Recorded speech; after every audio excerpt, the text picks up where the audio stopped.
Ang programang ito ay rated SPG. Striktong patnubay at gabay ng magulang ang kailangan. Maaaring may masiselang tema, lengguwahe, karahasan, sexual, horror o droga na hindi angkop sa mga... Yes! I was there! Pero kaya rin naman ako nandun kasi naghahanap din ako ng clues para matulungan si Lolo. Narito na nga ang ating pakabangan ngayong Huwebes sa abot kamay na pangarap. Nang makumpirma nga dito ni Giselle at RJ itong sapatos ni Zoe ay sakto naman ang pagdating dito ni Zoe at nagtanong ito sa kanila na kung bakit hanap at hawak daw nila ang sapatos nito. At dito naman na sinabi agad ni Giselle dito kay Zoe na siya daw ang dahilan at kung bakit pinakidnap niya itong kanyang lolo Pepe at nagawa niyang maikulog ito sa bangin.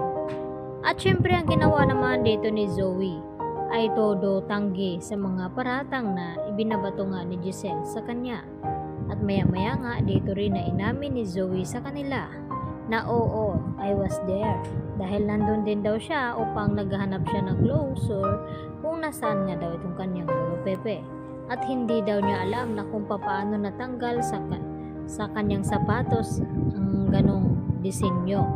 At dito naman na umiyak itong si Zoe at ginawa niya lahat upang magmamakaawa dito kay RJ at makonsensya ito. At dito rin na sinabi ni Zoe na nagpapakita daw at nagpaparamdam sa kanya itong si Don Pepe upang ipahatid sa kanya na kinakailangan daw siya nito.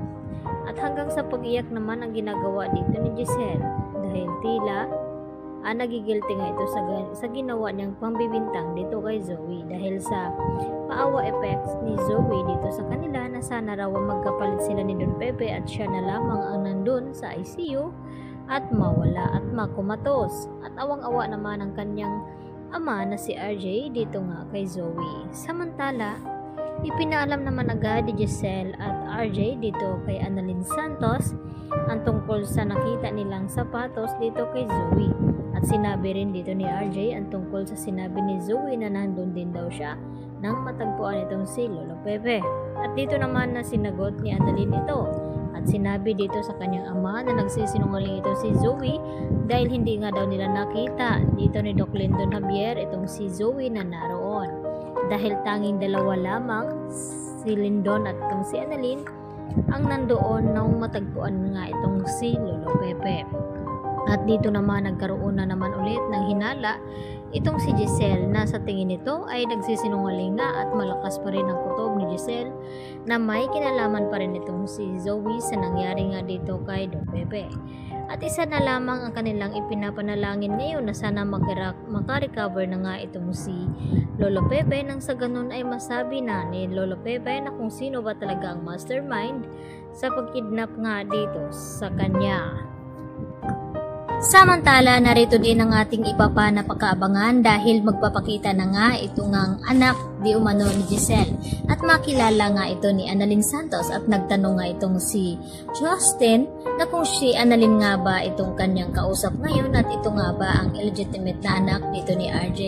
At inamin naman ito ni Annalyn at tuwang-tuwa nga itong si Annalyn na ikinukwento dito kay Lolo Pepe sa loob ng ICU na may isang babae daw siyang nakilala at dumalaw pa ito sa kanya. At walang kaalam-alam ang mga ito na ito pala ay anak ni Giselle na matagal na nga nilang hinahanap sa akala ni Giselle na wala na nga ito. Kaya yan naman ang ating pagkatutukan mga idol at mga kapuso kung ano nga ba ang papel ni Giselle at dito sa kanyang anak na si Jocelyn. At malalaman na nga natin kung bakit nagpapakita ngayon itong anak ni Giselle na inakala nga ni Giselle na wala na nga ito. Yan po ang aking karagdagang latest update at marami pong salamat sa inyong pananatiling panonood dito sa aking munting channel at huwag niyo po sanang kalimutan i-like at i-subscribe ang channel na ito. Hanggang sa muli mga kapuso, bye-bye!